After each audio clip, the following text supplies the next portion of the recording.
अर्थ सरोकार सब्स्क्राइब गरिदिनु भएकोमा धन्यवाद।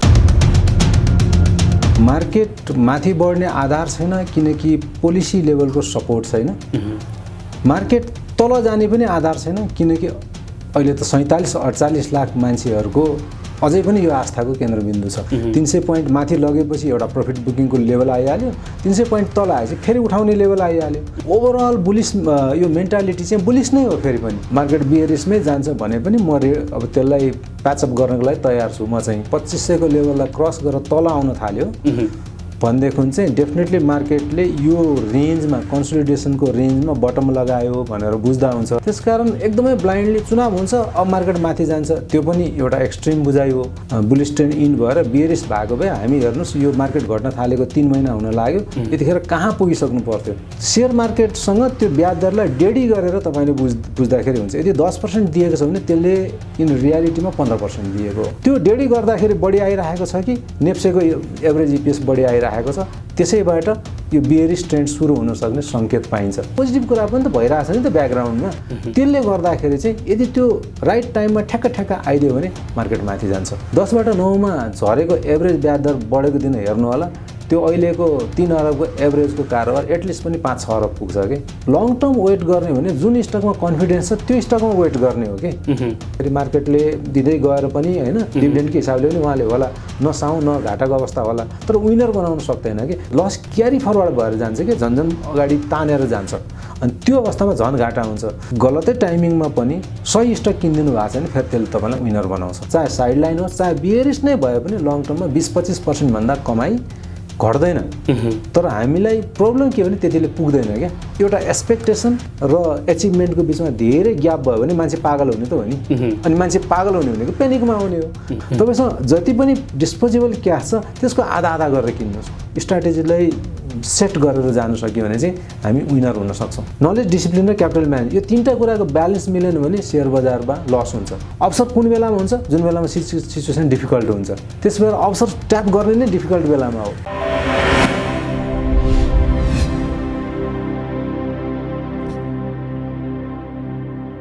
वेबसाइट र सेटेलाइट मार्फत हामीलाई हेरिरहनुभएका दर्शक र देशका विभिन्न रेडियो स्टेसनहरू मार्फत हामीलाई सुनिरहनुभएका आदरणीय श्रोता, मार्केट क्लिनिकको यो दोस्रो अङ्कमा तपाईँलाई स्वागत छ। म सुरज प्याकुरेल।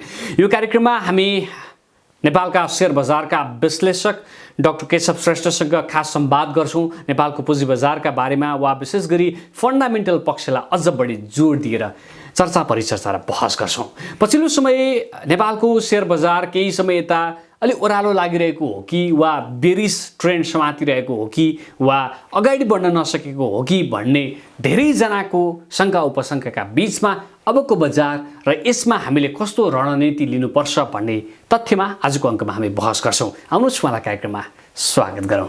केशवजी, स्वागत छ कार्यक्रममा। धन्यवाद, नमस्कार। पहिलो अङ्क हेरिसकेपछि धेरैजना दर्शकहरूले, श्रोताहरूले हामीलाई तपाईँलाई सुनाइदिनु वा सोधिदिनु भनेर प्रश्न पनि टिपाउनु भएको छ। तर धेरैजना अहिले दर्शकहरू वा धेरैजना लगानीकर्ता भनौँ, उहाँहरू चाहिँ के कुरामा प्यानिक हुनुभएको छ भने बजार चाहिँ भन्दा अलि नमिठैसँग घटिदियो होइन यो बिचमा। अब अलि अगाडि बढ्ला भए जस्तो भएको थियो, फेरि पनि बजार चाहिँ त्यस्तो धेरै माथि जाने छाँडकाँड पनि देखिएन। यो के कारणले भयो, अब के हुन्छ र यस्तो बेला चाहिँ कस्तो रणनीति बनाउने भनेर धेरैजनाले सोध्नु भएको छ। हजुर सुरजी, कस्तो हुन्छ भने अहिलेको अवस्था, सेयर मार्केटको अवस्थालाई अब विभिन्न विश्लेषकहरूले आफ्नो हिसाबले हेरिराख्नु भएको होला। मेरो हिसाबले चाहिँ मार्केट माथि बढ्ने आधार छैन किनकि पोलिसी लेभलको सपोर्ट छैन। मार्केट तल जाने पनि आधार छैन किनकि अहिले त 47-48 लाख मान्छेहरूको अझै पनि यो आस्थाको केन्द्रबिन्दु छ। त्यसकारणले गर्दा यो दुईटै फोर्सहरू एउटा लेभलसँग कन्सोलिडेट नभएसम्म मार्केट चाहिँ साइड लाइनमा जान्छ भन्ने मेरो आफ्नो हो। साइड लाइनमा जाँदै गर्दा मैले चाहिँ 300 पोइन्टको रेन्ज राखेको छु। 300 पोइन्ट माथि जाँदै 300 पोइन्ट तल आउँदै हाराहारीमा आउँदै र त्यो बिचमा फेरि अलिकति यो अब बिग मनीहरूले प्ले गर्ने कुरा छँदैछ। 300 पोइन्ट माथि लगेपछि एउटा प्रफिट बुकिङको लेभल आइहाल्यो, 300 पोइन्ट तल आएपछि फेरि उठाउने लेभल आइहाल्यो। त्यसकारण 300 पोइन्ट पोइन्टको तलमाथिको लेभलमा मार्केट केही समय साइड लाइनमा जान्छ भन्ने हो। तर ओभरअल बुलिस यो मेन्टालिटी चाहिँ बुलिस नै हो। फेरि पनि मार्केट अलि नमिठोसँग त घट्यो, पहिला राम्रैसँग बढेको थियो, त्यसरी अलिकति नमिठोसँग घट्यो, तर मार्केट अझै पनि बुलिस नै सेन्टिमेन्टमा हो। तर 300 पोइन्टमा तलमाथि ट्रेडिङ गर्ने साथीहरूले 300 पोइन्टको रेन्जलाई लिएर तलमाथि केही अब 2 महिना 4 महिना कतिसम्म त्यो कन्सल्टेसनमा जान्छ, त्यसैलाई फाइदा उठाउनु पर्ने रणनीति बनाउनु पर्ने देख्छु। अलिकति दीर्घकालीन हिसाबले लगानी गर्ने साथीहरूले अब मिड टर्म पोर्टफोलियो भन्दा तल अहिले नहेरे हुन्छ कि त तपाईँ 300 पोइन्टकै प्लस माइनसमा खेल्नुहोस्, त्यसमा खेलाडीको साथमा लागेर नलागेर अब त्यो साइड लाइनमा खेल्नुहोस्। तर पहिला जस्तो एकदम स्विङ ट्रेडिङ गर्ने बेला छैन। तर सर्ट टर्म ट्रेडिङमा अझै पनि 2-3 महिनाको टाइम फ्रेम राखेर गर्न सकिने अवस्था छ। तर रेन्ज भनेको फेरि पनि 300 पोइन्टकै रेन्जमा राख्नुहोस् भन्छु मैले चाहिँ। जस्तो अस्ति 300 पोइन्ट यो घटिसकेपछि फेरि हेर्नुहोस् त एकैचोटि 40 पोइन्ट, फेरि आज पनि मार्केट छ। अब यो 200 पोइन्टभन्दा माथिसम्म बिस्तारै आज 40 पोइन्ट, भोलि 10 पोइन्ट 15 पोइन्ट हुँदै जान्छ। अनि त्यहाँ पुगेपछि अब फेरि प्रफिट बुक गर्ने टेन्डेन्सी अत्यधिक हाबी भएन भने मार्केट केही समय फेरि कन्सल्टेसन हुन्छ र फेरि प्रफिट बुकिङ भएर झर्छ। त्यो किन भनेदेखि आखिर मान्छेहरूले पैसा लिएर त खेलि त राखेका छन् नि, त्यो मार्केट साइकोलोजीको त्यो फोर्सले माथि लैजान खोजिराखेको छ। पोलिसी सपोर्ट नभएको कुराले त्यो मार्केट उत्साहित भएर माथि जान सकिरहेको अवस्था छैन, त्यसो भएर मार्केट साइड लाइनमा गइरहेको छ। लङ टर्म साथीहरूले long term portfolio, mid term portfolio, मलाई सोध्नुहुन्छ भने त मैले त लङ टर्म पोर्टफोलियो सेटअपमा गइसकेँ मैले चाहिँ होइन। अब मार्केट बियरिसमै जान्छ भने पनि म अब त्यसलाई प्याचअप गर्नको लागि तयार छु म चाहिँ। अब त्यो हिसाबले, तर सबै त त्यसरी जान सक्दैनन्। कसैलाई त अब मिड टर्ममै भए पनि प्ले गर्नुपर्ने आवश्यकता होला क्यापिटल म्यानेजमेन्टको कारणले गर्दाखेरि। उहाँ साथीहरूले मिड टर्म पोर्टफोलियो सेटअप गरे हुन्छ। मिड टर्म पोर्टफोलियो भन्नाले 1 वर्ष म्याक्सिमम 1 वर्षको टाइम फ्रेम राखेर प्ले गर्न खोज्ने र त्यसमा चाहिँ डेफिनेटली 30-40% को एस्पेक्ट हामीले अहिले पनि मार्केटबाट एनुअल रिटर्न गर्न सक्छौँ। जस्तो 300 पोइन्टको जुन कुराकानी गर्नुभयो, 300 पोइन्ट भन्दा त्यति तल पनि नजाला वा 300 पोइन्ट भन्दा त्यति धेरै माथि पनि नजाला भनेको यो। अब 300 पोइन्ट घटिसक्यो वा लगभग त्यो पोइन्टमा आयो भनेपछि चाहिँ अब उठाउँदा हुन्छ भनेर बुझ्दा भयो। एक्ज्याक्टली जस्तो मार्केट अब 2500 को लेभललाई क्रस गरेर तल आउन थाल्यो भनेदेखि चाहिँ डेफिनेटली मार्केटले यो रेन्जमा कन्सोलिडेसनको रेन्जमा बटम लगायो भनेर बुझ्दा हुन्छ। जस्तो अस्ति एकैचोटि चाहिँ त्यो धेरै तल घटेर आयो नि, त्यो दिन जसले किने त्यो बटम लागेको बेलामा किने र त्यसपछिको अघिल्लो दिन किनेरले बिस्तारै अब फेरि त्यसलाई चाहिँ त्यो चाहिँ अब एकुमुलेट गर्दै गइराख्न सकिन्छ। अब 100 पोइन्टभन्दा माथि जाने बित्तिकै यदि तपाईँ प्रफिटमा हुनुहुन्छ र तपाईँ ट्रेडर हो भने फेरि प्रफिट बुकिङ पनि सुरु गर्नुपर्छ। धेरै अब माथि गइराख्ला भनेर ग्रिड गरेर गर्नु हुँदैन, किनकि यो मार्केट कन्सल्टेसन भएर साइड लाइनमा जाने बेलामा ट्रेडरहरूले खेल्ने प्रवृत्ति नै यही हो, यसरी नै कमाउनु पर्छ। भनेको जस्तो कहिलेकाहीँ हाम्रो एउटा लगानीकर्ताको बिहेभियर कस्तो पनि हुन्छ भने अब 100 पोइन्ट बढ्यो 200 पोइन्ट बढ्यो भनेपछि यो चाहिँ अब 4045 पुगिहाल्ने भयो, त्यही त हो भनेर बिचमा प्रफिट बुक गर्नुहुन्न, जसको कारणले चाहिँ बजारमा उहाँहरू पिरोल लिनुहुन्छ। अहिले हुन लागेको वा चाहिँ अहिले सतर्क हुनुपर्ने विषय पनि त्यही हो।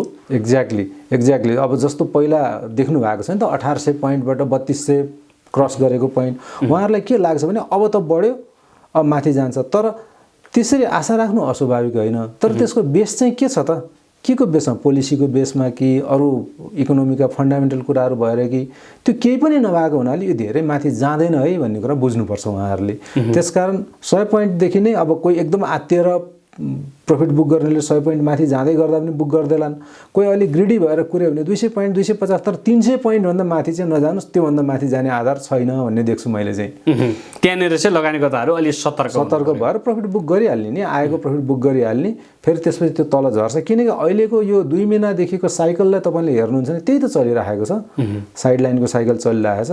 र त्यो चाहिँ अब हामीले पनि गर्ने इस्टिमेसन नै हो होइन, तर त्यो इस्टिमेसन धेरै हदसम्म एकुरेट हुन्छ कि भन्ने मलाई चाहिँ लागिरहेको छ। जस्तो धेरैजना लगानीकर्ताहरूले के पनि सोध्नुहुन्छ भने जस्तो अब त चुनाव आउँदैछ, जेनरली चुनावको बेलामा अलिक बढी खर्च पनि हुने, तरलता पनि चाहिँ अलिक सहज हुने स्थितिका बिच चाहिँ बजार चाहिँ अलिक माथि नै जाला कि भन्ने खालको कुराहरू पनि छ। भनेको त्यति धेरै उत्साहित भइहाल्नु पर्ने वा त्यति धेरै निरुत्साहित भइहाल्नु पर्ने बेला चाहिँ होइन। चुनाव पनि एउटा टेक्निकल फ्याक्टर हो, टेक्निकल इभेन्ट हो सेयर मार्केटको लागि। अब त्यसमा चाहिँ डिपेन्ड गर्छ, चुनाव लड्नको लागि यदि कोही नेताले अथवा कसैले चुनाव लड्ने मान्छेले सेयर मार्केटमा ठुलो लगानी गरेको छ र चुनावलाई ठुलो खर्चको जोहो गर्नुपर्छ भने उसले बेच्छ पनि, त्यो गर्दा सेलिङ प्रेसर पनि आउँछ, त्यो पनि एउटा फ्याक्टर छ। तर त्यो बेलामा आर्थिक त्यो चलायमानता जुन बढ्छ नि, त्यो चलायमानता बढेको कारणले गर्दा फेरि मार्केटमा तेजी पनि आउँछ अनि मार्केटमा रोलिङ हुन्छ मनी। त्यो रोलिङ मनी केही न केही हदसम्म सेयर मार्केटमा पनि आइपुग्छ भने त्यसले फेरि मार्केटलाई माथि लान्छ। अब कुन चाहिँ पल्टा भारी हुन्छ त्यो अलिकति ब्यालेन्सिङ हिसाबले नै बुझ्नुपर्छ। त्यसकारण एकदमै ब्लाइन्डली चुनाव हुन्छ अब मार्केट माथि जान्छ, त्यो पनि एउटा एक्सट्रिम बुझाइ हो। अब चुनावको लागि खर्च जो गर्नुपर्छ अनि सबैले सेयर बेच्छन् यता हाल्छन्, त्यो पनि अर्को एक्सट्रिम सोचाइ हो। त्यसकारण चाहिँ चुनावको यो कार्यतालिकाहरू निस्किसक्दाखेरि मार्केटले कुन ट्रेन्ड लिन्छ त्यो बेलाको टेक्निकल ट्रेन्ड इन्डिकेटर हेरेर अलिकति हामीले गेस गर्न सक्छौँ। अब अहिले नै चाहिँ प्रेडिक्ट गर्न कुन पल्टा भारी हुन्छ भनेर गर्न अलिक गाह्रो हुन्छ। जस्तो सामान्यतया तेजी नै आउँछ चुनावको बेलामा। जस्तो अहिले हामी बुलिस ट्रेड मतलब बुलिस मार्केटमा छौँ, तपाईँले भने जस्तै बुलिस मेन्टालिटी पनि सकिएको छैन होइन। यो बेला चाहिँ कतिपय लगानीकर्ताहरूले के चाहिँ हो कि भनेर सोधिरहनु भएको छ वा सोचिरहनु भएको छ भने बजार त एक लेभल त राम्रै घटेको छ, यो बेला उठाएर राखेर चाहिँ मैले लङ टर्मका लागि सोचेँ भने चाहिँ यो कतिको सही रणनीति हुनसक्छ भनेर धेरैले सोध्नु भएको छ। मेरो हिसाबले चाहिँ एकदम सही रणनीति हो र मेरो रणनीति पनि त्यही नै हो अहिले चाहिँ। अब यो वर्ष 300-400% को रिटर्नहरू लिइहाल्यो, एउटा बुललाई इन्जोय गरिहाल्यो, धेरैले इन्जोय गर्नुभएको छ। अब त्यो पैसा प्लस आफूले जति सकिन्छ अब एकदम लोन लिएर धेरै एग्रेसिभ ट्रेडिङ गर्ने बेला चाहिँ होइन।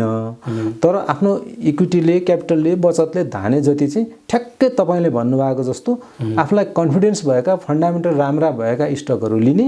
अब लिएर त्यो घट्दै घट्दैन भन्ने होइन, तर तपाईँलाई जुन स्टक एउटा प्राइसमा राम्रो लाग्छ घट्यो भने अझ राम्रो लिनुपर्छ लङ टर्म पर्सपेक्टिभको स्ट्यान्ड पोइन्टबाट हेर्दाखेरि होइन। त्यसरी बढाउँदै बढाउँदै बढाउँदै गएर कम्तीमा 2-3 वर्षको चाहिँ टार्गेट राख्ने हो भने सेयर मार्केटले निराश गर्दैन भन्ने लाग्छ मलाई चाहिँ। त्यस्तो कतिपय अघि नै हामीले चाहिँ बुलिस मेन्टालिटीकै कुरा गऱ्यौँ होइन, बुलिस मेन्टालिटी अझै पनि छ भनेर। तर धेरैले चाहिँ अब यो बजार जुन हिसाबले घट्यो यो चाहिँ अब बेयरिश ट्रेन्ड सुरु नै भएको हो कि वा यसपालिको बुलिस चाहिँ लगभग त्यो एन्ड पोइन्टै 3100 समथिङ वा 3200 नजिक थियो कि भनेर पनि सोध्नु भएको छ। स्थिति चाहिँ के हो खास ठ्याक्कै? अब यसलाई दुईटा एङ्गलबाट हामीले भन्न सक्छौँ। एउटा चाहिँ टेक्निकल एनालाइसिसको खास गरी इलियट वेभ प्रिन्सिपल, त्यसमा फिबोनाची रिट्रेसमेन्टको आधारहरू लिएर त्यसले गर्दा त्यसमा पनि मार्केटको बुलिस ट्रेन्ड इन्ड भनेको छैन। बुलिस ट्रेन्ड इन्ड भएर बेयरिश भएको भए हामी हेर्नुहोस् यो मार्केट घट्न थालेको 3 महिना हुन लाग्यो, यतिखेर कहाँ पुगिसक्नु पर्थ्यो। त्यो बेयरिश हुँदै होइन है, टेक्निकल इन्डिकेटरहरूले पनि त्यो बेयरिशको सुरु अथवा बुलिसको इन्ड भन्दैन। अर्को स्ट्यान्ड पोइन्टबाट एनालाइसिस गर्न सक्ने भनेको चाहिँ मार्केट साइकोलोजीको हिसाबले हो। र मार्केट साइकोलोजी अहिले जुन नयाँ लगानीकर्ताहरू पस्नु भएको छ उहाँहरू अहिले वेट एन्ड सी होल्ड गरेको अवस्था हो। केही साथीहरू जसले गलत स्टकहरू लिनुभयो र गलत प्राइसमा गलत स्टक लिनुभयो, मैले कम्पनी गलत भनेको छैन, गलत प्राइसमा गलत स्टक लिनुभयो भने उहाँहरूको चाहिँ अलिकति धेरै यो पेपर लस भएको हुनाले आत्तिने कुरा आफ्नो ठाउँमा छ। तर अधिकांश लगानीकर्ताहरूले किनकि पहिलाको बुलमा प्रफिट पनि बुक गरिसक्नु भएको छ, उहाँहरू पर्खर हेरेको मनस्थितिमा हुनुहुन्छ। त्यसले गर्दाखेरि पनि मार्केट अलिकति तल झऱ्यो कि ल झऱ्यो भनेर फेरि आउने टेन्डेन्सी छ कि त्यो कस्टमर धेरै भयो नि त बजारमा, त्यो एकदम राम्रो पार्ट हो। त्यसैले पनि मार्केटलाई तल जान दिँदैन र मार्केटको बुलिस इन्डिङ होइन यो पोइन्ट होइन र बेयरिशको सुरुवात होइन। तर एउटै कुरा के गर्नु चाहिँ हाम्रो राज्यले, नियामक निकायले, सरकारले चाहिँ यो मार्केटमा जुन उत्साह छ नि त्यो उत्साहलाई कन्टिन्यू गरेर एकैचोटि वात्त बढाउने घटाउने भन्दा पनि स्लोली बट स्टिडली माथि लैजान सक्ने नीतिगत आधारहरू तयार गरिदिए अथवा पुँजी बजार फ्रेन्डली वातावरण गरिदिए, नियामक निकाय नै नेतृत्व दिइन्छ तिनीहरूलाई चाँडै चाँडै परिपूर्ति गरिदिए, त्यस्तो कुराले चाहिँ मार्केटमा एउटा उत्साह थप्दै जान्छ के र मार्केटलाई माथि जाने एउटा आधार पनि तयार हुन्छ। त्यो पार्टमा चाहिँ हामीले जति भने पनि अब सरकारले गर्ने काम क्रियाकलाप हामीले देखि नै रहेका छौँ होइन। हामीले त्यति धेरै जनस्तरबाट त्यति धेरै होपफुल हुन नसकिएला, तर त्यति गरिदियो भने चाहिँ मार्केट अझ अपेक्षित भन्दा अझ राम्रो हिसाबले माथि जान्छ। तर त्यो भएन छ नै भने पनि एकदम मार्केट धेरै डाउनग्रेड भएर एकदमै तल आउनेवाला छैन। भनौँ न बुलिस मेन्टालिटी छ वा बुलिस ट्रेन्डमै बजार छ भन्ने कुरालाई चाहिँ अब एकदम ढुक्क भएर अगाडि बढ्दा भयो हो। किनभनेदेखि हामीले 1800बाट 3200 क्रस गरिसकेपछि अहिले 600-700 पोइन्ट घट्दैमा त्यो बियरिश मेन्टालिटी आउने। बियरिश भनेको त यस्तो हुन्छ सुरज सर, तपाईँले त्यो बेचेर सम्हालिनै भ्याउनुहुन्न। हामीले योभन्दा अगाडिको बियर्सहरू हेरेका छौँ नि, र 2000-3000 किता सेयर बेच्नलाई 3 महिना 4 महिना लाग्छ।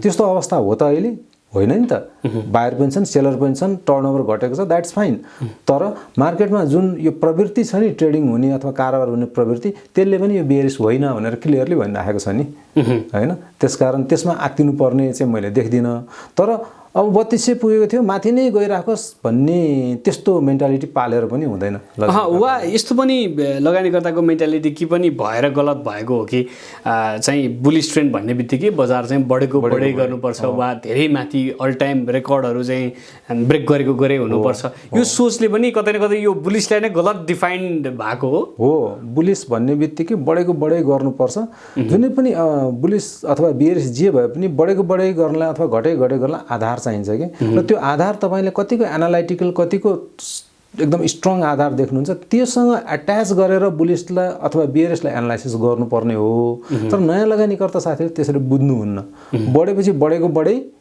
अब कहिलेसम्म बढ्छ त कसैले भन्न सक्दैनन् अनि उहाँहरूले के एज्युम गर्नुहुन्छ नि बढेको बढै हुन्छ भनेर बुझ्नुहुन्छ त्यो बुझाइ नै गलत हो भएको नै त्यही हो तपाईले एक्ज्याक्टली ठिक भन्नुभएको त्यसो अहिले धेरै लगानीकर्ताहरूले के पनि सोधिरहनु भएको छ वा सोचिरहनु भएको छ भने अहिले बजार चाहिँ केही मात्रामा घट्दै फेरि थोरै बढ्दै फेरि घट्दै भइरहेको छ हैन अब यो बजार न एकदम बेरिस नै भनौँ भने तपाईले भने जस्तो घटेको पनि छैन बुलिस नै वा उहाँहरूले सोच्नु भए जस्तै बुलिस हो भने एकदम बढेको पनि छैन अब यो बेलामा चाहिँ थोरै पैसा लगाएर चाहिँ अगाडि बढ्ने हो कि मतलब उत्साहित नै हुनुहुन्न धेरै लगानीकर्ताहरू यो चाहिँ यसलाई चाहिँ कसरी लिने हामीले यसलाई आफ्नो टोटल पोर्टफोलियो जति छ त्यसलाई लङ टर्ममा 70-80% हालिदिए हुन्छ र ट्रेडिङ पनि गर्नुपर्छ सधैँ लङ टर्म लिएर क्याप्चर मात्रै गर्न सक्ने लगानीकर्ताको त्यो अवस्था नहोला आर्थिक अवस्था 30 अब एकदमै एग्रेसिभ गर्ने हो भने 35-40% सम्म ट्रेडिङमा हालिदिँदा हुन्छ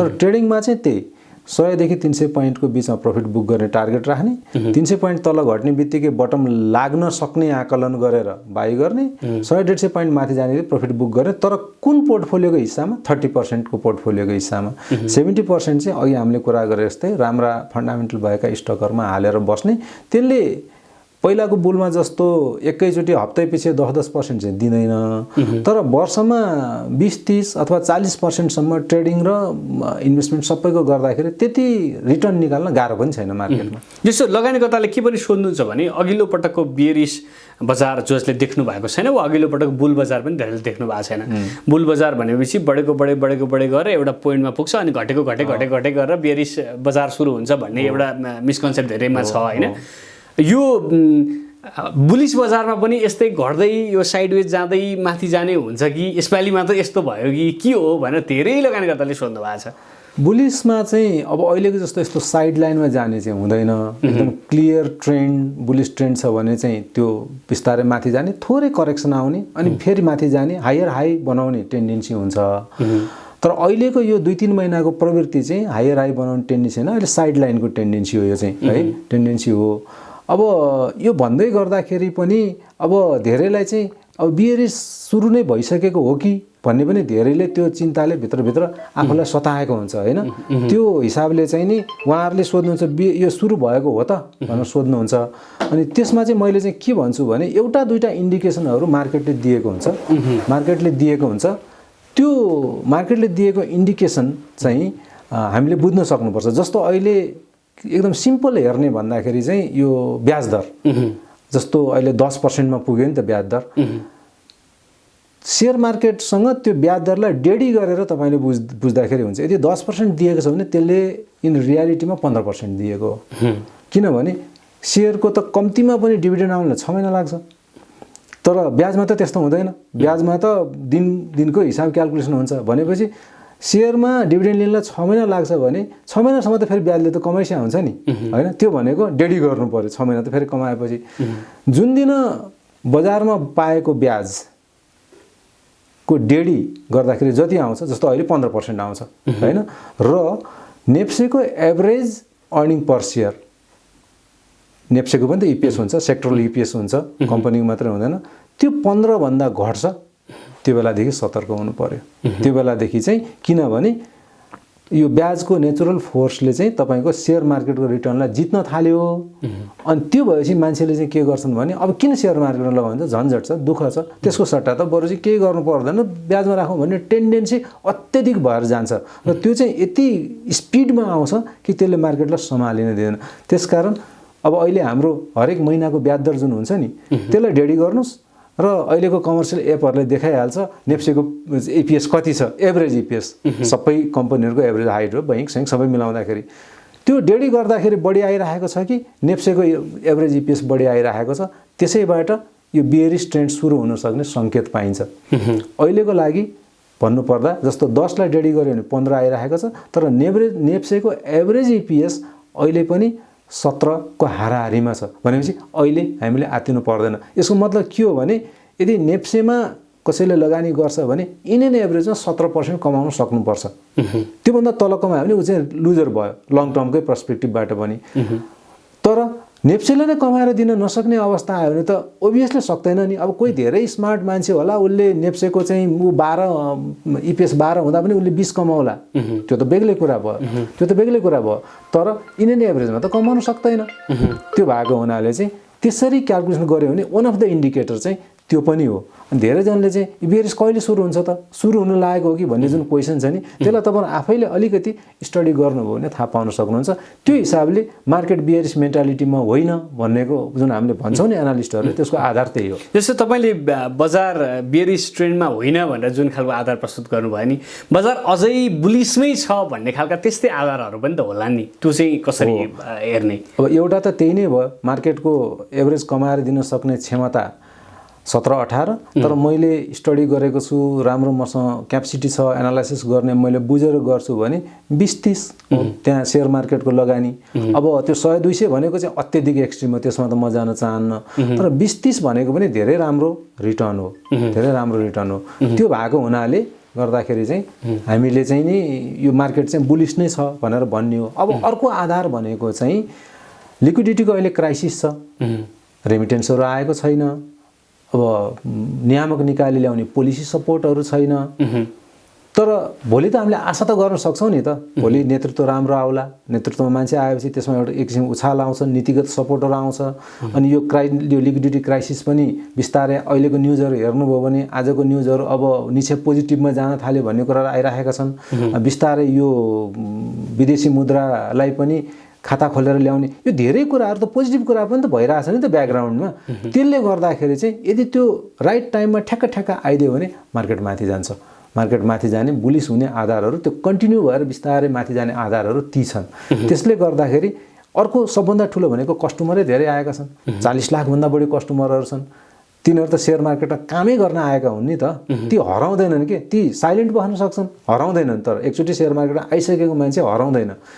त्यो सबै कुराले गर्दाखेरि मार्केट माथि जाने आधार चाहिँ बलियो छ। जस्तो अहिले तपाईँले त्यो हराउँदैन भने जस्तै अहिले धेरैजनाले चाहिँ के भन्नुहुन्छ भने बुलिस ट्रेन्डमा धेरै मान्छेहरू सेयर बजारमा प्रवेश गरेका थिए, तर ती कता हराए अहिले चाहिँ कोही कारोबारमा त्यति धेरै संलग्न पनि छैनन् भन्ने खालको कुराहरू गर्नुहुन्छ नि। त्यो चाहिँ वेट एन्ड सीमा बस्नु भएको छ कि उहाँहरू।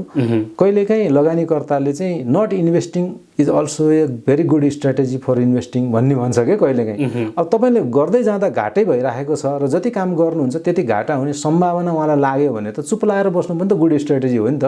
अहिले अधिकांश मान्छेहरू चाहिँ ट्रेडिङबाट डिस्ट्र्याक्सन हुनुभएको छ, किनकि उहाँहरूले बुझिसक्नुभयो यो सधैँभरि यसरी बढे हुँदैन र मैले जान्दिनँ, नजानी ट्रेडिङ गरेर म फस्छु, उसलाई हेरेर त्योहरू पनि बुझेको अवस्था छ हैन। त्यसकारण उहाँहरू आफ्नो पोर्टफोलियो जस्ताको तस्तै राखेर विथ होल्डमा बस्नु भएको छ है, एउटा कुरा त्यो। अब तपाईँलाई भोलि यो ब्याज दर अलिकति घटेर 7-8 मा आओस् त, हराएको भए त त्यो मान्छेहरू त नआउनु पर्ने नि त। तपाईँलाई अलिकति पोजिटिभ हुने बित्तिकै चाहिँ टर्नओभर फेरि 7 अरब 8 अरबमा चढिहाल्छ भनेपछि मान्छेहरू हराएको होइन कि। बुलिस मार्केटको बेलामा त्यस्तै हुन्छ, विश्लेषकहरू कति जन्मिन्छन् हैन, अनि लगानीकर्ता पनि सबै जान्ने, विश्लेषकभन्दा लगानीकर्तै जान्ने जस्तो टेन्डेन्सी देखिन्छ हैन। तर साइडलाइन अथवा बियरिसको बेलामा त्यो हुँदैन, त्यो जो देखिनुपर्ने मान्छेहरू मात्रै देखिन्छन् हैन। र कारोबारमा पनि ठ्याक्कै त्यही हो, जसले रियल आँट गरेर त्यहाँ प्ले गर्ने आँट राख्छन् तिनीहरू मात्रै देखिन्छन्। अनि त्यो गर्दाखेरि बाहिरबाट हेर्दा त के पर्सेप्सन हराए मान्छे हराएको होइन साइलेन्ट बसेको। साइलेन्ट बस्नु र हराउनुमा त फरक छ। बजारमा प्रवेश गर्नुभएको थियो साइलेन्ट उहाँहरू कुरि नै रहनु भएको छ साइलेन्ट बस्नु भएको छ कुर्नु भएको छ। अब ती लगानीकर्ताहरू चाहिँ पहिलाको पुलिस बजारमा जस्तै गरी आउने दिन चाहिँ कहिले आउँछ त? यो चाहिँ ब्याज दर सिङ्गल डिजिटमा झर्नु पर्यो एकैचोटि 7-8मा नभनौँ 10बाट 9मा झर्नु पर्यो। 10बाट 9मा झरेको एभरेज ब्याज दर बढेको दिन हेर्नु होला त्यो अहिलेको 3 अरबको एभरेजको कारोबार एटलिस्ट पनि 5-6 अरब पुग्छ कि त्यो मान्छेले किनकि सबैले त केही न केही एनालाइसिस गरेरै बसेका छन् नि त। एउटा त्यो दिन अर्को दिन नेप्से लगायत अब नेप्सेले अब नेप्सेको नेतृत्व जाने बित्तिकै थुप्रै खालका प्रोडक्टहरू ल्याउन सक्नेछ। यो चाहिँ सर्ट सेलिङका कुरा इन्ट्राडे ट्रेडिङका कुरा इन्डेक्स ट्रेडिङका कुरा सेयर ल्यान्ड एन्ड बोरिङका कुराहरू तुरुन्तै गर्न सक्ने काम धेरै छ। त्यो 4-5वटा काम मैले अहिले नै गिनाएँ नि त्यसमा एउटा मात्रै काम गरेको दिन हेर्नु होला मार्केटले रेस्पोन्स कस्तो गर्छ। इन्ट्राडे ट्रेडिङ मात्रै गरेको दिन हेर्नु होला मार्केटले रेस्पोन्स कस्तो गर्छ। धितोपत्र बोर्डमा चाहिँ अब नियामक निकायमा गइसकेपछि उसले पोलिसी लेभलमा जस्तो थप एक्सचेन्जका कुरा बैंकहरूलाई लाइसेन्स दिने कुरा जुन अड्केर बसेका छन् नि त अहिले त्यसमा एउटा मात्रै पोजिटिभ रेस्पोन्स गर्नुहोस् त त्यो साइलेन्ट बसेको मान्छे सबै फिर्ता आउनुहुन्छ। त्यसकारण त्यो कुरा चाहिँ हामीले यो टेक्निकल इन्डिकेटरमा पनि एडी रेसियोहरू एकुमुलेसन डिस्ट्रिब्युसनको रेसियोहरूबाट हामीले चाहिँ सेन्स गर्न सक्छौँ एनालिस्टहरूलाई सेन्स गर्न सक्छौँ। र त्यो दिन अलिकति एउटा मात्रै पोजिटिभ न्युजहरू टक्क आउँदै जाओस् ती मान्छेहरू फेरि ब्याक टु ब्याक फर्किनुहुन्छ। जस्तो अहिले धेरै लगानीकर्ताहरू चाहिँ कस्तोसम्म स्थितिमा पनि हुनुहुन्छ भने एकदम माथि उहाँहरूले सेयर किन्नुभयो वा धेरै तपाईँकै भाषामा वा तपाईँको शब्द सापट्टि लिएर भन्दा गलत प्राइसमा गलत स्टक किन्नुभयो। उहाँहरूलाई त्यो साउको ताम आउन पनि राम्रै बुलिस आउनुपर्छ वा राम्रै इन्क्रिमेन्ट हुनुपर्छ। उहाँहरूले पनि होल्ड गर्नुभयो भने चाहिँ जित्ने अवस्था हो वा के होइन? त्यो चाहिँ फेरि रङ हुन्छ सुरजजी। त्यो स्ट्राटेजी रङ हुन्छ किनकि अब गलत स्टक गलत प्राइसमा किन्दाखेरि दुईवटा कारणले एउटा त ग्रिडले लोभले किन्नुभयो होला मलाई थाहा छ यो गलत हो तर अब खेलाडीहरूले खेलिरहेछन् भइहाल्छ कि फाइदा भनेर लोभले किन्नुभयो। अर्को चाहिँ इनोसेन्ट एकदम नजानेर किन्नुभयो सबैले हो भन्दै उहाँलाई थाहा थिएन किन्नुभयो नजानिकन किन्नुभयो। दुइटै हिसाबले गर्दाखेरि मार्केट त अहिले त 600-700 पोइन्ट तल घटिसकेको अवस्था हो नि त। अनि तपाईँको लङ टर्म वेट गर्ने भने जुन स्टकमा कन्फिडेन्स छ त्यो स्टकमा वेट गर्ने हो कि। अब कन्फिडेन्स नै नभएको स्टकमा वेट गर्यो भने त त्यो अझ तल खस्ने सम्भावना अझ बढी हुन्छ कि किनकि त्यसमा त त्यो त धेरै भेलोसिटीको साथ त्यो त माथि गएको छ। त्यस्तो अवस्थामा चाहिँ त्यो स्टप लस गर्न ढिलो भइसक्यो होइन।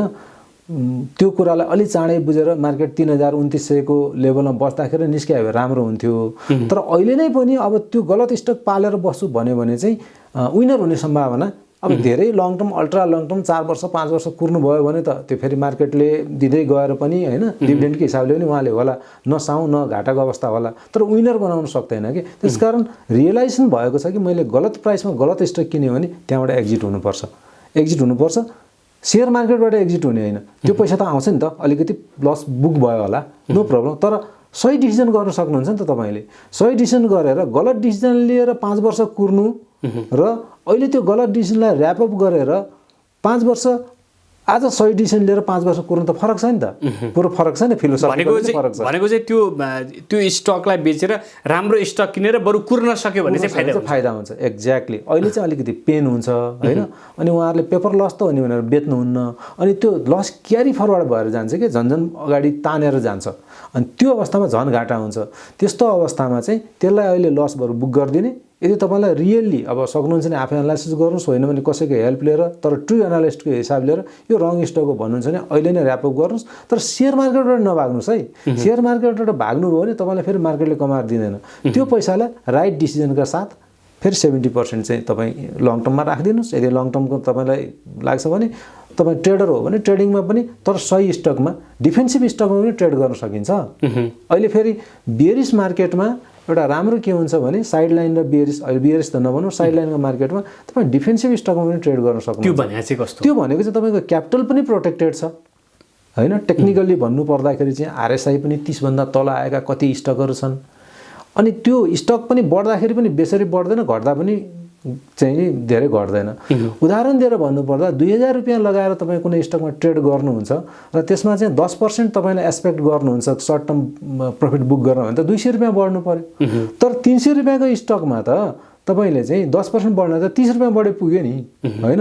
अनि के हुन्छ भने फाइदा के हुन्छ भने 300 रुपियाँमा 30 रुपियाँ बढ्नु पनि उही हो, टाइम उही लाग्ला। तर तपाईँले घट्दाखेरि तपाईँलाई जुन लस हुन्थ्यो नि त्यो लस चाहिँ डिफेन्सिभ स्टकले बचाउँछ। तपाईँ क्यापिटललाई प्रोटेक्सन गर्दै नाफा थोरै दिन्छ, तर तपाईँ क्यापिटल प्रोटेक्सन हुन्छ नि त। फेरि क्यापिटल प्रोटेक्सनलाई एकदमै ठुलो चाहिँ महत्त्वका साथ हेरिनुपर्छ।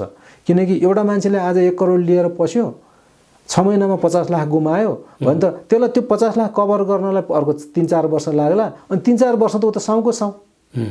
एउटा मान्छेले 1 करोड रुपियाँ लगायो तर 1 करोड 10 लाख मात्रै बनायो भने त 1 करोड 10 रहेछ 3 वर्षमा त फेरि 1.5 करोड बनाइसकेको हुन्छ। कसले जित्छ त भन्नुहोस् त भन्दाखेरि क्यापिटल प्रोटेक्सन गर्ने मान्छेले जित्छ लङ टर्ममा। त्यो कुरा चाहिँ इन्भेस्टर ट्रेडर दुइटैले बुझ्नु जरुरी छ। जस्तो अहिले लगानीकर्ताहरूले धेरै लगानीकर्ताहरूले चाहिँ के भन्नु छ भने अब एकचोटि बुल आएको थियो, एकदम बजार अहिले घटिरहेछ, के हो थाहा छैन, कन्फिडेन्स त्यस्तो छैन। अब यो एकदमै भर्खर नेपालको सेयर बजारमा प्रवेश गर्न चाहनेहरू चाहिँ इन्ट्री हुने बेला हो कि होइन वा के हो? यस्तो स्टकलाई चिनेर गर्ने हो भने त स्टक मार्केटमा every time is good time. हुन त टाइमिङले धेरै नै असर गर्छ, तर तपाईले गलतै टाइमिङमा पनि सही स्टक किनिदिनु भएको छ भने फेरि त्यसले तपाईँलाई विनर बनाउँछ। तर एकदम बुलमा गएको बेलामा चाहिँ गलत स्टकहरू टेम्पटेसनमा किन्ने सम्भावना चाहिँ एकदम धेरै हुन्छ। त्यसकारण अहिले पनि सही समय हो, तर सही स्टक तपाईँले चिनेर अलिकति कुल मेन्टालिटीका साथ गर्नुभयो भने, अब तपाईँलाई स्विङ ट्रेडिङ गर्छु 1 हप्ता 2 हप्तामै म प्रफिट बनाउँछु भन्न आउनु भने डेफिनेटली रङ टाइम हो, यो रङ टाइम हो। तर लङ टर्म पर्सपेक्टिभ लिएर आउनुहुन्छ भने यो राइट टाइम हो। अब कसरी आउनुपर्छ भने नयाँ आउने मान्छे, कोही मान्छे 10 लाख लिएर पस्यो र उसले चाहिँ 5 वटा 7 वटा 10 वटा स्टकहरू चुज गर्यो, डिफेन्सिभ स्टक राम्रा स्टकहरू चुज गर्यो भने उसले एकैचोटि 10 लाखको किन्ने होइन, 1 लाख 1 लाख 1 लाख गर्दै गयो भने उसले त सस्तोमा क्युमुलेट गर्न सक्छ नि त। अनि त्यो पैसामा उसले ब्याज तिर्नु छैन अथवा गुड क्यापिटल म्यानेजमेन्ट गरेर ल्याएको छ भने त उसले त आरामले 1-2 वर्ष कुर्न सक्ने भयो। र नेपालको क्यापिटल मार्केटमा, पुँजी बजारमा अथवा सेयर बजारमा एभरेजमा ठिक्क नलेज मात्र लिएर आउने मान्छेले 20-25% बनाउन, चाहे बियरिस होस् चाहे बुलिसमा त हेर्नुहोस् 600-700% कमाए होइन, त्यसको कुरा नगरौँ, चाहे साइडलाइन होस् चाहे बियरिस नै भए पनि लङ टर्ममा 20-25% भन्दा कमाई घट्दैन। तर हामीलाई प्रब्लम के भने त्यतिले पुग्दैन क्या, हामीलाई नपुगेर हो कि हामीलाई चाहिँ धेरै चाहिन्छ, 1-2 चाँडै बनाउन खोज्छ, 600-700% कमाइ त्यस्तै चाहिएको छ। अनि त्यो हुँदैन। त्यो भएपछि चाहिँ एउटा एक्सपेक्टेसन र एचिभमेन्टको बिचमा धेरै ग्याप भयो भने मान्छे पागल हुने त हो नि। अनि मान्छे पागल हुने भनेको पेनिकमा आउने हो। त्यसकारण एक्सपेक्टेसन ठिक्क राखेर आउनुपर्छ भन्छु मैले चाहिँ। जस्तो यहाँ धेरैजना लगानीकर्ताले के पनि भन्नुहुन्छ भने बजार घट्दै गर्दाखेरि चाहिँ धेरैजनाले यो किन्ने बेला हो, बजार घटेको छ, बजार फर्किहाल्छ भन्नुहुन्छ। त्यो किन्ने बेला हो भन्दै बजार धेरै तल झरिसक्यो, पैसै सकिसक्यो होइन। अब त्यो बेच्ने बेला चाहिँ कहिले आउँछ भनेर पनि सोध्नुहुन्छ। यस्ता लगानीकर्तालाई के भन्नुहुन्छ? जस्तो त्यो हुन्छ हेर्नुहोस्, किनकि यहाँ आएर बस्यो यहाँभन्दा तल त जाँदैन भन्ने त हुँदैन। त्यसकारण त्यो हामीलाई पनि हुन्छ, हामीले पनि प्रेडिक्सन गर्ने हो, हामीले पनि कहाँ सबै त्यो गर्न सक्छौँ। 400मा कुनै स्टक किनियो, यो त पक्का पनि राम्रो होला भनियो, 390मा आउँछ, अझ राम्रो लाएर किनियो होइन, हुँदा त पैसा सकिन। तर त्यसले के हुन्छ भने एभरेज प्राइस त तपाईँ घटाइराखेको छ नि, मैले ठ्याक्कै त्यही गरिराखेको छु, एभरेज प्राइस त घटाइराखेको छ नि। अनि 300 पोइन्ट तपाईँ माथि जाने बेलामा तपाईँको स्टक पनि त माथि जान्छ नि त। अनि तपाईँले एभरेज प्राइस घटाउन सक्नु भएन भने त तपाईँ महँगोमा बस्नुहुन्छ, तपाईँले त निस्किनै सक्नुहुन्न, कि त लसमा निस्किनु पऱ्यो, त्यो त एमिकेबल सोल्युसन होइन। अनि एभरेज प्राइस घटाएर राख्ने, अनि मैले भने नि त 300 पोइन्ट माथि 300 पोइन्ट तल ट्रेडिङ नै गर्ने हो भने 300 पोइन्ट तल आएको बेलामा बिस्तारै क्युमुलेट गर्नुहोस् होइन। अनि त्यो पैसा सक्यो भन्ने साथीहरूलाई चाहिँ के भन्न सकिन्छ भने, पैसा कसरी सकिन्छ भने मैले त पटक गएर किनेको भन्नुहुन्छ, 10 लाख लिएर आएँ अनि 5 लाखको किनिदिएँ, अनि दोस्रो पटक 3 लाखको किनिदिएँ, अनि त्यसपछि 2 लाखको किनिदिएँ, 10 लाख सकेँ, 4 चोटि गरेर मैले सकाएँ भन्नुहुन्छ। तर त्यसो होइन नि त, 10 लाख छ भने 5 लाखको किन्ने हो, अब 5 लाख बाँकी रह्यो 2.5 लाखको किन्ने हो, 2.5 लाख बाँकी छ 1,25,000 को किन्ने हो। तपाईँसँग जति पनि डिस्पोजेबल क्यास छ त्यसको आधा गरेर किन्नुहोस्, अथवा 40-50% गरेर किन त्यसरी गऱ्यो भने त्यो डिमिनिसिङ हिसाबले कहिले पनि तपाईँको हातमा 0 पैसा चाहिँ हुँदैन के त्यो घटेर 2000 4000 10,000 मा आउला तर 0 हुँदैन के अनि तपाईँले ठिक छ क्यापेसिटी बढी छ भने बढी किन्नुहोस् गुड क्यापिटल म्यानेजमेन्ट गर्न सक्नुहुन्छ भने सक्नुहुन्न भने जति सक्छ त्यति किन्नुहोस् हिजो तपाईँले 1000 किता किन्नु भएको थियो आज तपाईँले पैसा भएन 200 किता किन्नुभयो 1000 किताले 1000 किताको प्राइस 200 किताले घटाउन त सक्दैन धेरै एभरेजिङ हुन सक्दैन तर केही न केही भयो त घटाउँछ नि त केही नहुनु भन्दा त त्यो मार्जिनल बेनिफिट लिनु पनि फाइदा हो नि त त्यसरी स्ट्राटेजीलाई सेट गरेर जानु सक्यो भने चाहिँ हामी विनर हुन सक्छौँ तपाईँले अघि नै भन्नुभयो जस्तै यो एकैचोटि धेरै चाहेको हुनाले पैसा नै सकाइदिए मान्छेले गलत स्टकमा हो गलत स्टकमा सकाइदिए त्यतिले पनि नपुगेर ब्याजमा लिएर आए त्यो पनि झ्याम्म झुम्म अब योभन्दा त तल कति घट्ला र भनेर त्यही गलत स्टकमा सकाए अनि सके जति जहाँ जहाँ लिन सक्नुपर्नेको हो सबै ठाउँबाट लिएर सकाए कि अनि त्यो चाहिँ ब्याड क्यापिटल म्यानेजमेन्ट भयो कि हामीले केडिसी भन्छौँ नि सी फर क्यापिटल म्यानेजमेन्ट त्यो चाहिँ नलेज डिसिप्लिन र क्यापिटल म्यानेजमेन्ट यो तीनटा कुराको ब्यालेन्स मिलेन भने सेयर बजारमा लस हुन्छ कुनै एउटा पनि ब्यालेन्स डगमगायो भने लस हुन्छ र त्यही कारणले चाहिँ ती लगानीकर्ताहरूलाई चाहिँ त्यहाँनिर लस भयो एक्ज्याक्टली जस्तो अहिले लगानीकर्ताहरूले के पनि सोधिरहनु भएको छ भने जुन खालको बुलिस बजारमा चाहिँ अब बजार यस्तो हुन्छ भने एक खालको उत्साह थियो अहिले त्यति धेरै उत्साह पनि छैन यो उत्साह नभएका बेलामा वा चाहिँ त्यो भनौँ न माहौल सिजन नआएका बेलामा गरिने व्यापार चाहिँ फाइदाजनक होला र भन्ने खालको सोध्नुहुन्छ नि यस्तो बजारमा चाहिँ फाइदाजनक बनाउनका लागि चाहिँ गर्न सकिने टिप्सहरू चाहिँ के हुन सक्ला यो लङ टर्म इन्भेस्टमेन्ट गर्दाखेरि यो ग्लोबल सेयर बजारमा एकदम राम्रो छ हुन त यो साउन्ड त्यति राम्रो गर्दैन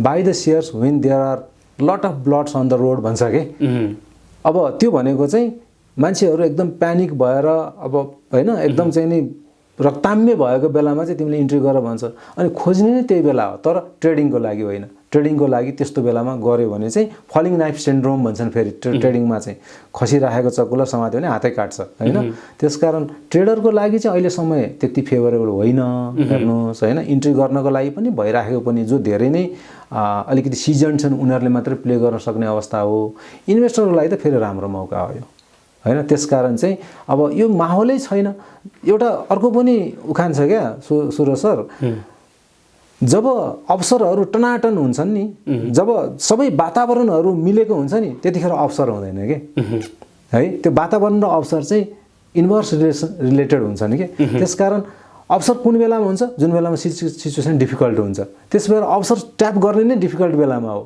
जब सबै माहौलहरू बन्छ तपाईँको लागि अवसर रहँदैन ठ्याक्कै त्यो कुरा सेयर बजारमा पनि लागु हुन्छ भनेको वातावरण एकदम राम्रो भएको बेलामा म प्रवेश गर्छु अहिले एकदम खतम वातावरण भयो भने चाहिँ ठ्याक्कै त्यो गलत हो त्यो गलत डिसिजन हुन्छ प्रवेश गर्ने बेला नै यही हो तर लङ टर्म पर्सपेक्टिभका साथ अहिले ट्रेडिङ गर्ने बेला चाहिँ ट्रेडिङ गर्नको लागि चाहिँ अलिकति रङ टाइमिङ हो गर्नलाई त्यही 300 पोइन्टको तलमाथिमा त्यहाँ पनि लिन सकिन्छ तर कहाँ गएर बटम लाग्छ कहाँ गएर टप लाग्छ भन्ने कुरा नलेज नभइकन फेरि गर्न थाल्यो भने चाहिँ त्यसले चाहिँ फेरि त्यति राम्रो रिजल्ट ल्याउँदैन त्यसमा ट्रेडरको लागि अलिकति गलत टाइमिङ हो जस्तो अहिले लगानीकर्ताहरू चाहिँ भनौँ न बुलिस बजारमा जो लगानीकर्ताहरू नेपालको पुँजी बजारमा प्रवेश गर्नुभयो अधिकांश चाहिँ नबुझिकन जबरजस्ती ट्रेडर हुनुभयो उहाँहरूको सेन्टिमेन्ट बिग्रेका कारण पनि यो बजारमा यो खालको समस्या आएको हो नि मार्केट साइकोलोजी भनेकै हामीले जसरी सोच्छौँ र मासको थिङ्किङको प्याराडाइम जे छ मार्केट साइकोलोजीले त्यही गर्ने हो अहिले भएको त्यही हो देखासिकेमा धेरै मान्छे आउनुभयो तर नलेज नलिकन आउनुभयो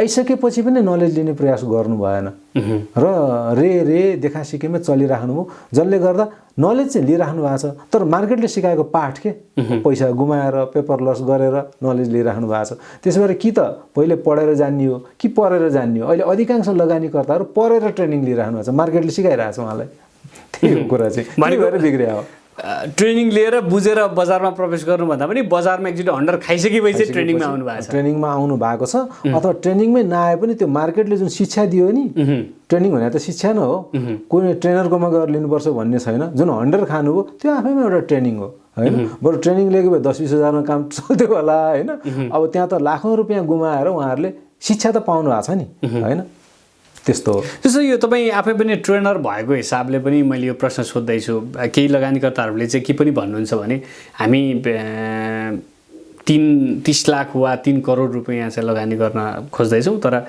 20-25 हजार 30 हजारको ट्रेनिङ चाहिँ लिँदैनौँ होइन भन्ने खालको कुराहरू पनि छ। यो ट्रेनिङमा चाहिँ साँच्चै त्यो यसरी गर्यो भने चाहिँ यहाँनिर फाइदा हुन्छ, यहाँनिर चाहिँ घाटा हुनसक्छ भन्ने कुरा चाहिँ डिटेलमा पढाइ हुन्छ वा के हुन्छ भनेर धेरै लगानीकर्ताले सोध्नु भएको छ। हो, यसमा चाहिँ हेर्नुहोस्, हुने भन्ने कुरा साधारण नै कुराहरू नि हुन्। हामीले भएकै कुराहरूलाई ट्रेनिङमा त्यो सिकाउने हो। तर ट्रेनिङले मान्छेलाई एक्सपर्ट बनाउँदैन सुरज सर। ट्रेनिङले फाउन्डेसन मात्रै बनाउँछ। पहिला के हुन्थ्यो, तपाईँ युट्युब हेर्नुहुन्छ बुझ्दै बुझ्नुहुन्न, तपाईँ लिट्रेचर पढ्नुहुन्छ बुझ्दै बुझ्नुहुन्न, तपाईँ चार्ट हेर्नुहुन्थ्यो के पनि बुझ्नुहुन्न, फन्डामेन्टल के पनि तर ट्रेनिङ लिएपछि तपाईँले बुझ्न थाल्नुहुन्छ। त्यति तपाईँको सिक्ने लर्निङ कर्भको फाउन्डेसन बसाइदिन्छ। त्यो भएपछि के हुन्छ, तपाईँले मार्केटहरू बुझ्नुहुन्छ, सिक्नुहुन्छ। हिजोसम्म बुझ्दै बोल्नुहुन्थेन, अब तपाईँको त्यो आई ओपनर मात्रै हो के, ढक्कन खोल्ने भन्छ नि, त्यो ढक्कन खोल्ने काम मात्रै गर्ने ट्रेनिङले। तर तपाईँ सर्टेन जोसुकैसँग लिनुहोस्, ट्रेनिङ लिएर म एक्सपर्ट भएँ भन्ने कुरा हुँदैन। त्यसकारण ट्रेनिङमा हामीले त्यही नर्मल कुराहरू नै सिकाउने हो। तर कतिपय कुराहरूलाई हेर्ने, एउटै कुरालाई पनि डिफ्रेन्ट डाइमेन्सनबाट हेर्न सकिन्छ नि त। त्यो डिफ्रेन्ट डाइमेन्सनबाट हेर्ने, आफ्नो क्यापिटल प्रोटेक्सन गर्ने, अनि अरूले रङ स्ट्राटेजी लिएको ठाउँमा आफूले राइट स्ट्राटेजी लिएर विनर बन्ने प्रयास गर्न सिकाउने हो। त्यो टेक्निक्सहरू सिकाउने हो ट्रेनिङमा। तर एप्लाई त फेरि पनि उनीहरूले नै गर्नुपर्छ। ट्रेनिङ लिए तर कारोबारै गर्नु भने कहाँबाट कमाइन्छ त? कमाइन्छ र कमाइँदैन। वा ट्रेनिङ लिएर स्टकको अध्ययन गर्नु भएन भने पनि खास अर्थ रहेन। तपाईँले आज ट्रेनिङ लिनुभयो, 2 महिनामा बिर्सिनु भयो सबै भने त के अर्थ रहेन नि त, होइन? तर ट्रेनिङमा लिएको कुरालाई एप्लाई गर्नुपर्छ कि। ट्रेनिङमा हामीले आगोले पोल्छ भनेर पढाउँछौँ, तर आगोले कसरी पोल्छ भन्ने कुरा त आगै छुनु पर्यो नि त, जति पढाए पनि त, त्यो होइन? त्यही कुरा हो। त्यसकारण ट्रेनिङले फाउन्डेसन चाहिँ एकदम राम्रो बनाउँछ, तर एक्सपर्ट बनाउँदैन। यो कुरामा ढुक्काउनु। एक्सपर्ट केले बनाउँछ? अभ्यासले, अनुभवले, होइन, प्र्याक्टिसले एक्सपर्ट बनाउँछ। जस्तो अहिले धेरै लगानीकर्ताहरूले मतलब यो ट्रेनिङकै सिलसिलामा पनि के भनिरहनु भएको छ भने अब यो मतलब टेक्निकल एनालाइसिसको विषयमा चाहिँ अहिले चाहिँ कामै गर्न छोडु, मार्केटमा चाहिँ टेक्निकल एनालाइसिसले भनेको कुरा मिल्दैन भन्ने खालको कुराहरू पनि सोधिरहनु भएको छ नि, यसलाई चाहिँ कसरी हेर्नु भएको छ? हो, त्यो कुरा सत्य हो, तर अर्ध सत्य हो। नेपालका लगभग 70% कम्पनीहरूमा टेक्निकल एनालाइसिसले काम गर्दैन, किनकि टेक्निकल एनालाइसिस हुनलाई मार्केटको फ्री फ्लो, दुईटा कुरामा भोल्युम र प्राइसमा फ्री फ्लो हुनुपर्छ। नेपालमा एक हिसाबले कन्ट्रोल्ड इन्भाइरोमेन्टमा पनि काम हुन्छ, तपाईँलाई थाहा छ, खेलाडीहरूले त्यो गर्छन् एउटा कुरा। अनि भोल्युम र प्राइस दुईटैमा कन्ट्रोल इन्भाइरोमेन्ट छ। 60-70% स्मल क्याप र मिडियम क्याप कम्पनीहरूमा त्यहाँ टेक्निकल एनालाइसिस लाउनै हुँदैन। त्यसकारण हामीले टेक्निकल एनालाइसिसको ट्रेनिङमा कुन कम्पनीमा, कुन बेन्चमार्क मिट भएको कम्पनीमा टेक्निकल एनालाइसिस लगाउने पहिला त्यो कुरा क्लियर गर्छौँ। कतिपय गलत कुराहरू माइन्डमा लिएर आउनु भएको छ नि, त्यो हटाउनुपर्छ पहिला, है। अनि बाँकी रहेका 30% कम्पनीहरूमा टेक्निकल एनालाइसिस लगाउन सकिन्छ। तर त्यहाँ पनि के हुन्छ भने टेक्निकल एनालाइसिसका त 3500वटा भन्दा बढी टुल्सहरू, इन्डिकेटरहरू छन्, कति लगाउने। अनि धेरै एनालाइसिस लगाउनु भने एनालाइसिस प्यारालाइसिस भन्छौँ हामी। एनालाइसिस यति गर्नुभयो कि प्यारालाइसिस भयो क्या, तपाईँले त्यो प्यारालाइसिस भएपछि तपाईँ रङ डिसिजन लिनुहुन्छ, गलत हिसाबले चाहिँ त्यो तपाईँ एक्सनमा जानुहुन्छ। त्यसकारण यो टेक्निकल एनालाइसिसले काममै नगर्ने होइन। तर नेपालको जस्तो यो प्रिम्याच्योर यो भएको उसमा थोरै कम्पनीमा मात्रै काम गर्छ, तर काम चाहिँ गर्छ, एउटा कुरा। अर्को कुरा, धर्काको पछाडिको विज्ञान बुझ्नु पर्यो कि, त्यो पढाउनेले पनि पढ्नेले पनि। त्यो नबुझिकन धर्का मात्रै पछाडि लाग्यो भने डुबिन्छ। जस्तो 1 रुपियाँ, 2 रुपियाँ, 3 रुपियाँ, 4 रुपियाँ धर्का त सिधै जान्छ नि। 1 अरब, 2 अरब, 3 अरब, 4 अरब त्यही धर्का हुन्छ। तपाईँले त्यो गर्नुभयो भने ठ्याक्कै ओभरल्याप हुन्छ, होइन? तर धर्काको पछाडिको अङ्क हेर्नुहोस् त, 1 रुपियाँ र 1 अरबको एउटै हुन्छ त भेलोसिटी? हुँदैन नि त। हो, त्यसकारण धर्काको पछाडिको विज्ञान बुझेर गर्नु पर्यो। अनि यहाँ चाहिँ नेपालमा चाहिँ अब टेक्निकल एनालाइसिसलाई गाली गर्ने पनि बुझेरै नबुझेरै गाली गरिदिने, अनि एप्लाई गर्ने पनि बुझेर नबुझेरै गाली गरिदिने। युट्युब हेरेर टेक्निकल एनालाइसिस गर्ने। सर, युट्युबमा त हार्ट सर्जरी पनि गर्न सिकाउँछ। युट्युब हेरेर हार्ट सर्जरी गर्न सकिन्छ? सकिँदैन नि त सर, होइन? त्यसकारण त्यसलाई एउटा विधि र पद्धति अनुसारले सिक्नु पर्यो क्या। अब धेरैले के भन्नुहुन्छ, मैले युट्युब हेरेर सिकेको मिल्दैन, मैले त 10वटा इन्डिकेटर लगाएको मिल्दैन। टेक्निकल एनालाइसिसमा 4वटा चाहिँ तपाईँको चाहिँ पिलरहरू हुन्छन्, ट्रेन्ड, भोल्युम, प्राइस, होइन, भोलेटिलिटी आदि इत्यादि। अब तपाईँले ट्रेन्ड मात्रै हेर्ने 10वटा इन्डिकेटर लगाउनु भयो भने त त्यो 10वटा इन्डिकेटरले एउटै कुरा भनिरहेको छ, तर अलिअलि फरक पारेर 10वटा कुरालाई एउटै कुरा भनिरहेको छ। तपाईँले 3टा डाइमेन्सन छोडिदिनुहुन्छ, एउटा डाइमेन्सनमा 10वटा इन्डिकेटर कि 50वटा लगाउनुहोस् न, त्यहाँ त 3वटा पार्ट नै छुटेपछि त्यो त गलत भइहाल्छ। यसकारण यो टेक्निकल एनालाइसिसका जुन मिथहरू छन् नि यो कुरा राम्रोसँग बुझेर गर्नुपर्छ। नत्र टेक्निकल एनालाइसिस भनेको डबल एज स्वord हो के, जान्यो भने उता काट्छ, जान्यो भने आफैलाई काट्छ त्यो होइन। त्यसकारण त्यो चाहिँ कुराहरूमा अलिकति संयमित भएर अलिकति राम्रोसँग बुझेर गर्नुपर्छ। तर टेक्निकल एनालाइसिसले कामै गर्दैन भन्ने कुरा चाहिँ त्यो एउटा एक्सट्रिमिस्ट स्टेटमेन्ट हो। भनेको बुझेर गर्दाखेरि चाहिँ एकदम राम्रै हुन्छ। हो बुझेर गर्दाखेरि चाहिँ मनज्ञ नै पैसा कमाउन सकिन्छ टेक्निकल एनालाइसिसबाट, यदि ट्रेडर हो भने।